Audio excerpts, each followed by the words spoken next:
네. 대학원도 이제 섬유 쪽으로. 예, 섬유제가 소재라 가지고 네. 좀 화학 계통 쪽으로 네. 대학원을 준비하다가 뭐 안 돼가지고 그러다가 이제 고시 공부를 생각을 했죠. 하다가 이제 본격적으로 시작한 게 뭐 한 2010년, 11년 뭐 그때쯤. 이게 섬유 화학이나 화학 이쪽으로 하시다가 사고고시를 좀 꿈꾸게 되신 계기가 있으신가요? 뭐 특별한 계기는 없고 네. 이제 뭐 전문직 중에는 그렇죠. 예, 그 변호사가 이제 최고의 이제 어려운 시험에 한번 도전해보자 그런 생각이고 그때까지는 사실 뭐 살아가면서 사실 뭐 경찰에 한번 갈 일이 없고 그렇잖아요. 맞습니다. 그래서 뭐 특별히 어떤 법조인에 대한 그 관심이 있었거나 그러진 않는데 예, 뭐 앞으로 이제 미래를 위해서 한번 사법시험 도전해보자. 처음에는 그렇게 시작을 해가지고 신림동 고시존에서 2016년까지 2010년쯤에 상경을 하시죠? 예. 그래서 2016년까지 사법시험 1차 시험을 보고요. 그리고 나서 이제 그때 2016년이 마지막 1차 시험이었거든요. 맞습니다. 하고 이제 저는 이제 낙방을 하고 그때 이제 사법시험이 1차가 마지막이었기 때문에 고시생들이 모여서 이 마지막으로 끝내면 안 된다. 그래서 사법시험은 계속 존치가 돼야 된다. 운동이 제가 2013년부터 있긴 있었어요. 단체가 고시생 모임이라고 있었는데 그러다가 저는 이제 2016년에 1차 시험 치고 거기를 합류를 했죠. 합류를 하고 이제 고시생 단체 대표를 맡고. SBS 인터뷰도 예. 하셨다고. 그래서 이제 치열하게 투쟁을 했고 그때 그 사법시험이라는 게 그 어떤 공정의 상징이기 때문에 언론에서 많이 관심을 가졌죠. 예. 그러다가 이제 사법시험을 폐지하면 안 된다라는 운동을 하다가 2017년에 그 문재인 정부가 들어서고 그 초대 교육부 장관이 그 김상곤 라는 분이 이제 지명을 받았는데 그분이 수능 절대평가를 들고 나왔어요. 맞습니다. 수능 절대평가가 사실상 수능을 무력화시키거든요. 맞습니다. 이제 예를 들어서 1등급까지 5등급을 나눴을 때 1등급이 뭐 수만 명이 몰리면 그걸 변별이 안 되기 때문에 수능 말고 다른 뭐 학생부 종합전형이라든지 뭐 아니면 뭐 본고사라든지 이런 걸로 이제 선발하게 되면 그게 이제 현대판 음서제라고 비판을 받고 있지 않습니까? 불공정한 제도. 그래서 이제 그 수능을 절대평가하면 안 된다. 뭐 이런 운동을 공정사회를 위한 국민모임이라는 단체를 결성해서 그런 정시 확대, 학종 폐지, 학생부 종합전형 폐지 이런 운동을 했었죠. 예, 그런 운동을 쭉 치열하게 하다가 실제 저희가 대입 정시가 뭐 거의 한 10몇 프로, 많아야 20몇 프로까지 떨어졌다가 저희가 치열하게 학부모들이랑 투쟁을 해가지고 40%까지 확대를 실제 시켰습니다. 성과죠. 여기 그때 그 저스티스 활동 그거 다음이에요. 아, 2019년도에. 근데 그걸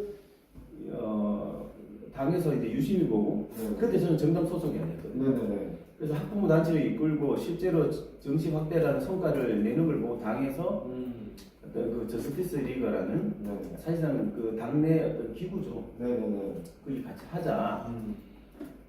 그렇게 그 이제 제안이 와서 같이 하게. 그때 이제 정시 확대, 그다음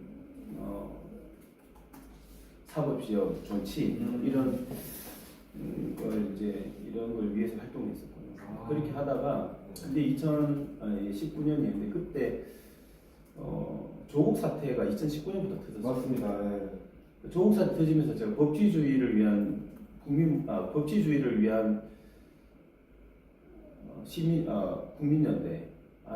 생각이 없지 않네요. 법치주의 바로 세우기. 단체가 많으니까 헷갈리죠. 맞죠. 법치주의 바로 세우기 행동연대죠.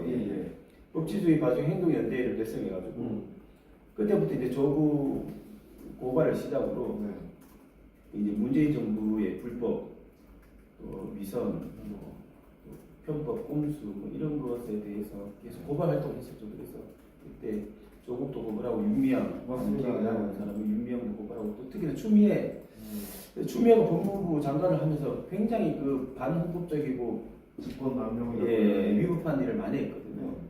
그때 이제 고발을 굉장히 많이 했죠. 그때는 2019년도에 대리운전 할 때였는데 네.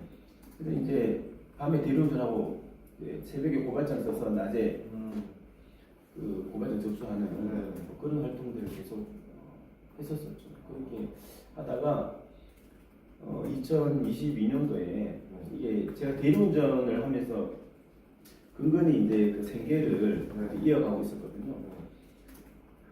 그러다가 이제 근근히 생계를 이어가다가 더 이상 이제 한계에 다다른 거죠. 그래서 지방 의원이 되면 그래서 이 활동을 어떻게 하면 이어갈 수 있을까 그리고 생계도 해결될까 고민하다가 지방 의원이 되면 뭐 시의원이나 구의원, 지방 의원이 되면 월급이 일단 고정적으로 기록 나오고 또 보통 뭐 의원들은 이제 정치인이니까 그 자유롭게 사회 활동을 할 수 있으니까 그래서 지방 의원에 도전해야 되겠다 마음을 먹고 그래서 이제 공천을 신청해서 공천을 받아서 2012년 6월에 2022년도 6월에 그 국민의힘 소속으로 이제 서울시의원 비례대표로 당선됐죠. 아무래도 사실 뭐 이런 내용을 봤었는데 저희들 편한 얘기로 사실 이 서울시의원 공천 비례를 받는 게 사실 특히 또 지역 출신으로 쉽지 않으셨을 것 같아요. 어떻게 좀 그렇게 비례 공천을 좀 받게 되시나요? 그래서 이것도 이제 편하게 말씀 주시면 내용 빼고 이렇게 사실 당에서 이렇게 저처럼 돈도 없고 백도 없는 사람들이 공천을 받기 쉽지 않은 구조예요. 맞습니다. 현대 정당 상황에서는 근데 이제 저희 당 국민의힘 저희 당 최초지 않을까 싶어요. 돈도 없고 백도 없고 돈도 없고 줄도 없고 그리고 뭐 스펙도 뛰어나지 않고 근데 단지 어떤 불의와 맞서 싸우고 또 문재인 정부와 싸우는 그런 시민단체 활동을 인정을 해서 당에서 공천을 주지 않았나. 근데 기존에 시민단체가 많았지만 제가 이제 시민단체 출신으로 생으로 시민단체 출신으로 공천받는 건 처음이지 않냐. 그렇게 생각. 보통은 뭐 변호사 타이틀 달고 시민단체 하다가 가거나 이러는데 저는 그런 거 없이 그냥 시민단체 활동 하나로 공천을 받는 게 최초지 않나 그렇게 생각합니다. 아니 아무래도 사실 그 2019년 6월부터 지금까지 이제 고발 이력들이 되게 화려하셨는데 현재까지 조금 뭐 고발한 건수나 뭐 어떤 좀 유의미한 결과를 거둔 게 좀 있을까요? 있죠. 조국도 이제 처벌받았고요. 어떤 혐의로 고발하셨습니까? 그때 워낙 혐의가 많아가지고. 그러니까요. 그때 이게 뭐 한 오래 전이라 가지고 맞죠. 조국이 뭐 찾아봐야 되는데 조국이 그때 그때 정경심 교수도 그때 고발했으면 좋겠는데 뭐 증거 인멸이라든지 뭐 아무튼 뭐 장기 찾아보겠습니다. 뭔가 제가 궁금했던 건 이제 그 행동연대가 고발해서 좀 다른 뭔가 위험이야. 예를 들어서 기억에 남는 게 그 유시민 씨가 그때 뭐 검찰이 노무현 재단 계좌를 들여다봤다. 그 사실 말해가지고 그게 이제 최종 대법원 판결로 벌금 한 500만 원 받았어요. 받고 최강욱 채널A 사건. 최강욱 그분도 제가 고발을 해가지고 검사장도 고발해서 거기도 벌금을 1,000만 원인가 뭐 얼마인지 모르겠는데 아무튼 오늘 아침에 이동재 선배랑 같이 그게 받았을 거예요. 받았고 제가 이제 처벌받는 거에 대해서 사실은 이제 그 나쁜 놈들이 처벌받는 거는 맞지만 싹 유쾌하진 않거든요. 어쨌든 누군가는 처벌을 받고 하기 때문에 그래서 제가 뭐 기억을 찾아봐야 되면 뭐 윤구정도 있었고 아무튼 있는데 여러 명 있었습니다. 지금부터 한 고발한 건수는 최근까지 한 대략 얼마나? 한 800건 될 것 같습니다. 800, 900건. 예. 기사는 한 800여 건, 900여 건. 예, 그렇게 구성될 겁니다. 900여 건. 예, 900일 겁니다. 제가 세면서 고발을 하지 않았는데 네. 예전에 한번 했을 때 한 800건 하죠. 800여 건. 800이. 이렇게 좀 고발에 좀 앞장 서시게 된 이유가 있어요. 그러니까 이제 첫째는 민주당한테 배우려고요. 민주당이 고발을 엄청 많이. 그렇죠, 그렇죠. 해요. 민주당한테 배우고 두 번째는 그 좌파들이 불법을 엄청 저질러요. 네, 맞아요. 불법을 저지르고 오리발을 내리거든요. 네. 자기는 뻔뻔하게 이제 죄가 없는 척 하거든요. 근데 그 피해가 국민들에게 굉장히 큽니다. 좌파들이 저지르는 불법으로 인해서 국민들이 있는 피해가 크기 때문에 이건 바로 잡아주지 않으면 계속 국민들이 피해를 입기 때문에 그래서 이제 좌파들의 불법 행위를 고발하고 처벌받도록 하는 게 결국은 이제 그 국민들을 보호하는 길이다 그렇게 생각하기 때문에 계속 고발했었죠.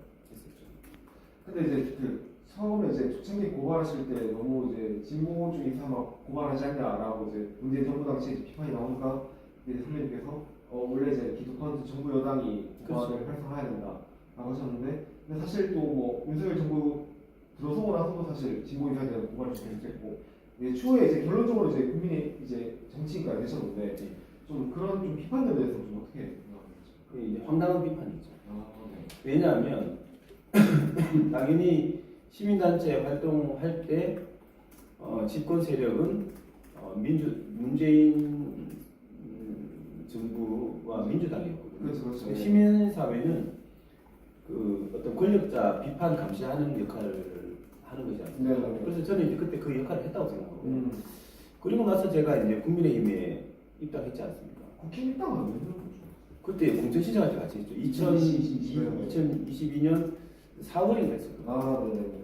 하면서 이제 공천받았는데 그러니까 윤석열 정부가 들어오다 보니 이제 아니 그러니까 네. 국민의힘 소속인데 그렇죠, 이쪽에 그렇죠, 그렇죠. 고발할 수는 아니, 못하잖아요. 그럼 해당 행위를 바로 그냥 그러니까 자연스럽게 그렇죠. 그때 네. 제가 시민단체를 안 하고 국민의힘 소속 정치인이었기 때문에 그렇기 때문에 국민의힘 입장에서 네.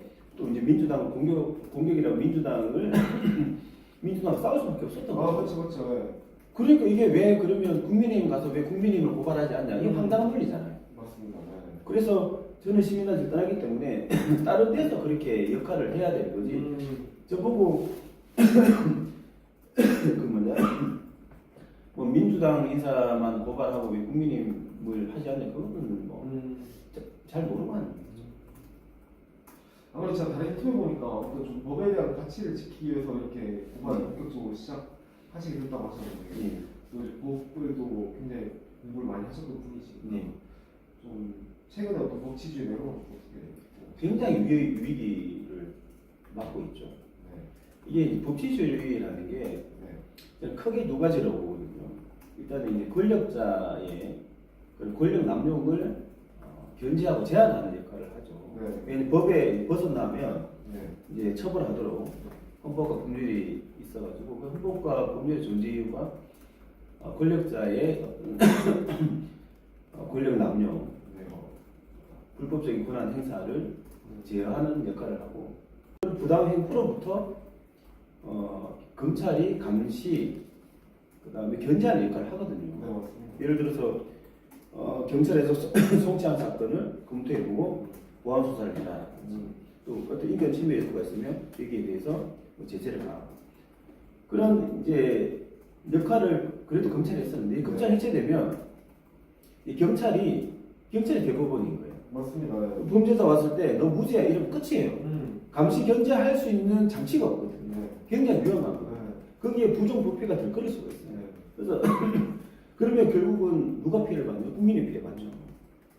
국민이 피해받고 그 다음에 검찰 해체 같은 경우 소송 기간이 굉장히 길어져요. 이제 왜냐하면 이제 사건도 지연이 되고 예전에는 검찰까지 수사를 했잖아요. 근데 없어지고 이러는데 이게 사건도 엄청 지연되고 그리고 검찰은 법률 전문가이기 때문에 이 경찰의 어떤 부당한 처분에 대해서 감시 견제를 할 수 있기 때문에 국민들의 보호를 받는데 만약 없어지면 그러면 경찰이 부당한 처분을 하지 않냐, 하느냐 안 하느냐를 감시하려면 결국은 변호사를 선임을 해야 돼요. 네. 일반인 법률 지식이 없어가지고 모르잖아요. 맞습니다. 그럼 소송 비용이 엄청 올라가요. 그렇죠. 뭐 그런 피해들이 있는 거죠. 그런 피해들이 있고 그 말고도 지금 이상한 짓을 엄청 하고 있는 거죠. 그래서 법치주의 무너지고 있는 거죠. 이재명 대통령의 재판이 중지된 건 어떻게 좀 84조. 그러니까 굉장히 내로남불인 거죠. 왜냐하면 민주당 사람들이 맨날 현직 대통령도 수사받아야 된다. 현직 네. 대통령도 재판받아야 된다. 계속 얘기했던 사람들이 있어요. 맞습니다. 근데 이제 와가지고 재판받으면 안 된다 그러고 이 틈을 타가지고 아예 그냥 죄를 없애겠다고 이상한 뭐 배임죄 없애겠다고 그러고 네. 그다음에 그 대법관 너희들 대법관 증언하겠다. 네. 증언하겠다 그러고 있고 그다음 또 뭐 법원 행정처를 없애겠다 그러고 있고 그다음 판사 뭐 임명도 국회에서 한다 그랬나 요거는 팩트 체크를 해봐야 되는데 네. 뭐 하겠다 그러고 뭐 이상한 짓을 하고 있는 네. 거죠. 국회 추천으로. 죽겠냐 네. 결국 자기 사람들 넣겠다는 거잖아요. 그래서 이제 이런 짓을 하고 있는 거죠. 그래서 지금 가장 민주당의 큰 문제는 이 사람들은 자기들이 하는 게 모든 게 이제 자기들이 하는 게 정의고 나머지는 불이다. 맞습니다. 그런 그 이중적인 이분법적인 이중적인 그런 잣대를 가지고 모든 걸 이제 재단을 하고 딱 우리 편만 챙기면서 갈라치기 하고 뭐 그런 정치를 하고 있는 거죠. 그래서 궁극적으로는 민주당 세력이 좀 심판을 크게 받아야 되지 않나 싶습니다. 아니, 시민단체 활동하시다가 이렇게 정치 필드에서 좀 뛰어보시니까 좀 어떠신가요? 이제 한 4년 정도 이제 된것 같은데. 많이 아쉽죠. 이제 뭔가 좀 할 게 보이는데 이제 많이 아쉽고 저는 이제 아쉽고 그다음 생각보다 지방 의원들이 시민들의 삶에 엄청 영향을 많이 끼치고 그렇죠. 예. 그래서 정말 지방 의원을 잘 뽑아야 되고 또 저희 당이 당선이 많이 돼야 된다. 내년 지방선거에서 굉장히 중요합니다. 결국은 시민들과 소통하고 접촉하는 건 지방 의원들입니다. 네. 그래서 이제 내년 선거가 너무 중요하기 때문에 내년 선거 반드시 이겨야 되고 그리고 생각보다 할 수 있는 권한들이 많아요. 조례 제정도 할 수 있고 특히나 이제 가장 그 지방 의원의 큰 권한은 예산을 심의하고 의결하고 이제 하는 부분이죠. 그래서 그런 것도 있고 그리고 또 자기가 이제 저는 지금 크게 관심 있는 분야가 이제 마약 근절, 마약 근절, 그다음 북한 인권, 북한 인권 문제, 그다음 저출산, 그다음 저출산 뭐 연결되는 게 다자녀 가구, 예, 그런 것들에 이제 그래서 의료 관광 이런 분야에 이제 관심이 있는데 나름대로 한다고 했는데 많이 그래도 아쉽죠. 아니 이제 내년에 또 지방 선거 왔는데 좀 계획이 좀 있으신가요? 지금은 뭐 고민하고 있습니다. 지역구 출마하려면. 예, 지금 제 비례니까 네네. 지금 현재로서 고민하고 있고 관외부연 한번 더 도전할. 그런 부분은 한 내년 2월에 결정이 될 거예요. 왜냐하면 광역의원은 도전하려면 지역이 있어야 되고 맞습니다. 지금은 굉장히 민감한 시기이기 때문에 한 내년 2월 되면 입장을 발표할 날이 오지 않을까 싶습니다. 혹시 선생님 결혼은 하셨어요? 미혼입니다. 아니 좀 이게 아무래도 대리운전 되게 생기려고 하시고 오래 하신 것 같은데 좀 기억에 남는 손님이라든가 피부가 좀 있으신가요? 손님이 그때 마포 쪽에서 이제 태어난 손님인데 몇 년도죠? 2019년 아니면 20년 됐어요. 네. 그때 이제 뭐냐 집값 폭등해가지고 난리가 났었는데 네. 그리고 문재인 전 대통령이 엄청 비판 받을 때죠. 그래서 이제 보통은 정치 얘기는 안 해요. 그렇죠. 10명 중에 한두 명 할까 말까. 보통 주무시고 손님들이. 맞습니다. 뭐 얘기해도 정치 얘기는 거의 한 명, 10명 중에 한 명 할까 말까. 네. 그분이 이제 막 워낙 문재인 정부에 대해서 비토가 심할 때. 그래서 아 지금 뭐 너무 힘들지 않냐 문재인 정부. 이제 공감하시면서 하시는 말씀이 정치는 딴 게 없다. 네. 서민들이 마음 편하게 소주 한 잔 마실 수 있으면 된다. 그 말이 아직도 기억이 많이 나요.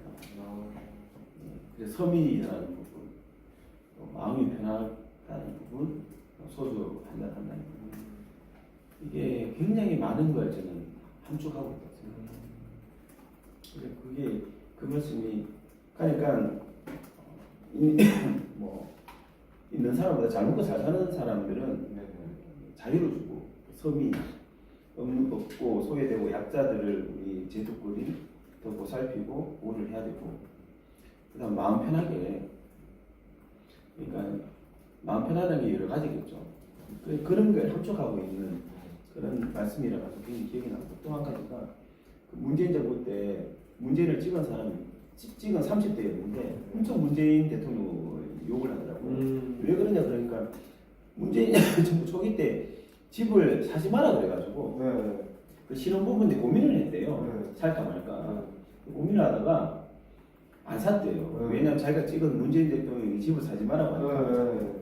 그러고 나서 뭐 한 1년 있다가 집값이 3배로 폭등했고 그렇죠. 그때는 연끌을 해도 못 사는 맞습니다. 상황이 됐고 만약에 그때 이제 집 사지 마라는 말을 안 듣고 샀다면 3배가 이제 될 수 있었는데 네. 그래서 그분이 엄청 비판을 하고 그럼 이제는 집을 살 수 없다라는 부분에 절망을 하더라고요. 그래 그런 손님이 기억이 많이 나는 거죠. 근데 보통은 그냥 가면 주무세요. 아, 보통 아예 주무시죠? 왜냐면 지하철가 주무시고. 아니, 그러면서 이제 활동을 하시면서 이제 좀 활동 많다고 하시는데, 그 선생님께서 이렇게 그만 하시면서 어떤 제도적인 변화나 이런 게 좀 많이 사회에 어떤 영향이라든가 이런 게 좀 많이 있었다라고 보시나요? 어떤 게? 그 고발 활동하시면서 아. 사회에 좀 긍정적인 영향이나 이런 게 좀 많이 있었니까. 그건 이제 긍정적인 부분과 부정적인 부분 둘 다 있다고 생각합니다.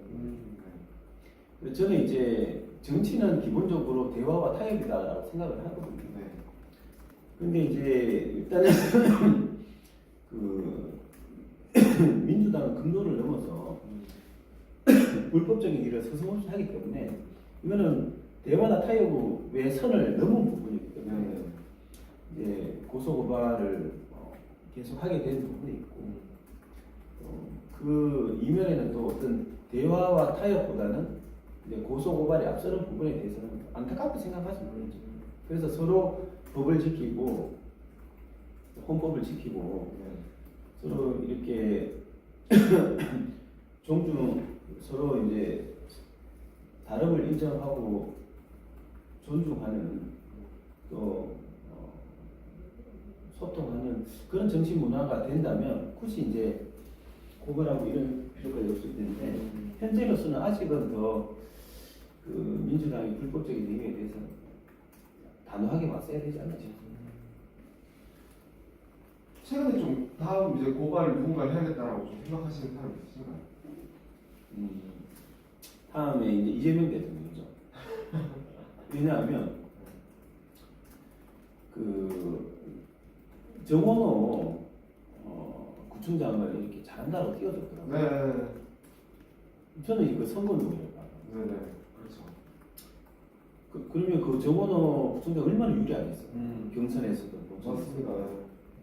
근데 그런 걸 대통령이 직접적으로 극히 이례적이죠. 저는 구청장 칭찬하는 처음 봤어요. 맞습니다. 기초감사잖아요. 예, 처음 봤습니다. 그래서 이건 선거법 위반 소지가 있다. 수사를 해봐야 되는 문제죠. 네. 그리고 대통령은 엄중하게 그 정치적 중립 지키는 헌법적 의무가 있거든요. 네. 이 헌법을 위반하는 게 있고 실정법으로도 선거법을 위반해서 가능성이 있기 때문에 그 선관위 판단을 받아봐야 돼요. 왜냐하면 이런 걸 선관위 판단을 받고 이래야 대통령이 이제 더는 이런 불법적인 행위를 안 하게 되는 거지. 네네. 뭐 그런 차원에 이런 게 필요한 거예요. 안 할 수가 없는 거예요.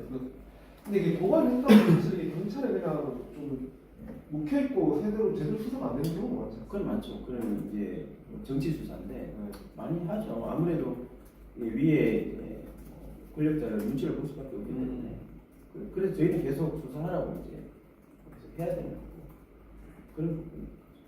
좀 선배님 전망하시는 이재명 정부의 좀 말로는 어떻습니까? 언론은 좀 비참하죠. 왜 비참하냐면 네. 이재명 정부는 기본적으로 경제를 살릴 수 있는 그런 노선이 아니에요. 그렇죠. 정치적 노선이 아닙니다. 예를 들어서 뭐 노란봉투법이라든지 또 가장 심각한 게 그 현금 살 거예요. 현금 살 거. 맞습니다. 아무래도 이제 나라에 돈이 많이 풀리면 물가도 상승하고 환율도 오르고 그렇게 되는 부분이 있거든요. 아니 세금 풀어가지고 표를 사는 거 누가 못하겠어? 초등학생도 해요. 그냥 1인당 한 100만 원씩 주면 안 찍어주겠어요. 그러면 나라 망하는 것이기 때문에 할 줄 몰라서 안 하는 게 아니라 그렇게 해서는 안 된다라고 하기 때문에 우리 보수 정권은 안 해왔던 거거든요. 근데 이제 민주당은 그 한 표를 위해서 막 풀었단 말이죠. 지금 그 후과를 받고 있다고요. 지금 물가 엄청 올랐잖아요. 물가 엄청 올랐습니다. 그 다음에 환율 폭등하고 있어요. 네. 주가도 거품 빠지면 저는 폭락할 날이 올 거라고 봐요. 지금 위험해요. 지금. 그래서 그 후과 다 받는 이제 받는 거죠. 그래서 이런 세력은 안 되는 거예요. 정권을 잡아서는 안 되는 거예요. 나라 망치는 겁니다. 그렇잖아요 지금. 다 국민들 고통스럽게 하고. 그렇기 때문에 이제 어쨌든 싫든 좋든 우리 보수 세력이 다시 국민들한테 신뢰를 얻고 선택을 받아가지고 제대로 또 운영을 해야 돼요. 그게 뭐 저희가 뭐 정권을 뭐 잡고 싶은 그런 욕망이 아니라 우리나라 정치 양당제에서 정치 어떤 노선이라든지 구도는 그렇습니다. 근데 그럼에도 불구하고 사실 지금 국힘 지지율 자체도 많이 안 올라있고 뭐 개헌 사과부터 해가지고 뭐 이런저런 심각신들이 많은데 이런 좀 당내 상황은 좀 어떻게 해요? 일단은 이제 탄핵을 당하면 그래서 저는 제 페이스북에 확인해 보시면 아시겠지만 12월 4일인지 5일인지 탄핵은 곧 이재명 당선이다 그게 있어요. 개헌하고 한 이틀 동안 3일 후에 탄핵 얘기가 나왔잖아요. 그래서 저는 제 찾아보면 있습니다. 개헌은 곧 탄핵은 곧 이재명 당선이다라는 페이스북에 빨갛게 써놨어요. 저희는 박근혜 대통령 탄핵을 경험했기 때문에 어떤 이유에서든지 간에 대통령이 탄핵당하면 이재명 당선이라는 건 조금만 정치에 관심이 있으면 아는 거였어요. 그리고 나서 그 탄핵을 당하면 어떻게 된다라는 것도 저는 그건 이재명 당선이잖아요. 그러면 왜 이재명 대통령이 굉장히 이재명 후보가 굉장히 뭐 흠도 많고 정가 오범에다가 문제가 많았잖아요. 그래도 왜 국민들을 뽑아줬느냐? 그만큼 탄핵 계엄이 아니라 탄핵에 대한 국민들의 어떤 민심 위반이 컸다는 거예요. 그래서 아직도 그 탄핵 당한 세력이라는 그런 국민들의 각인이 아직 남아 있는 거죠. 그래서 그 회복이 쉽게 금방 될 것 같아요. 예를 들어서 뭐 격투기를 하다가 뭐 팔다리 부러지고 만신창이가 됐는데 당장 뭐 100m 10초 안에 뛰어보면 안 되잖아요. 회복이 필요하잖아요. 우리는 그만큼 탄핵 당해서 많이 다쳤기 때문에 회복 기간이 필요한 거죠. 그 다음에 이제 저희가 외연합적으로 나가야 되는 거죠. 그리고 외연합장이라는 것도 뭐 당에는 이제 조급함이 있겠지만 당의 일부가 조급함이 있겠지만 그 남은 기간은 충분히 우리가 어떻게 하느냐에 따라 충분히 중도층도 포섭할 수 있고 외연합장을 할 수 있습니다. 그래서 오히려 왜 외연합장을 나서지 않냐라고 당 지도부를 흔드는 게 그게 외연합장이 더 치명적이에요. 왜냐하면 집안 싸움하는 정당에게는 어떠한 이유에서든지 간에 지지를 안 내거든요. 그래서 저희가 차분히 지도부를 믿고 단일 대우로 뭉쳐서 갈 필요가 있다. 그게 중요하고 그게 중요하고 좀 뭐 이렇게 뭐 정치인으로서 또는 뭐 개인으로서 좀 선배님의 꿈이나 목표가 있습니까? 저는 이제 공정상인 거죠. 시작도 사회 운동도 공정한 사회 때문에 있던 거고 그래서 최종적으로는 지금 2030이 분노하는 이유가 불공정이거든요. 맞습니다. 불공정하니까 기회가 없는 거예요. 기회가 없으니까 희망이 없는 거거든요. 네.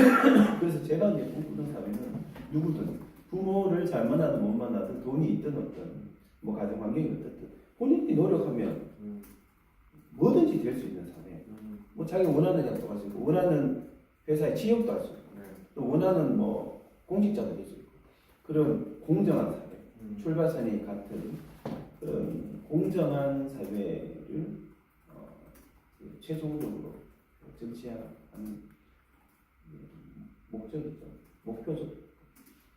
그 2010년에 처음에 신림도 올라오셔서 국조인 준비하셨다고 하셨는데 그때 이제 선생님께서 오셔서 뭐 꿈꾸셨던 포부도 있으실 거고 뭐 미래도 있으실 텐데 뭐 그때 시각으로 현재 어떤 이재명 정부나 이런 상황을 보면 좀 어떤 생각이 드셨을까요? 법치가 무너졌다고 보시죠. 그렇죠. 법치가 무너지고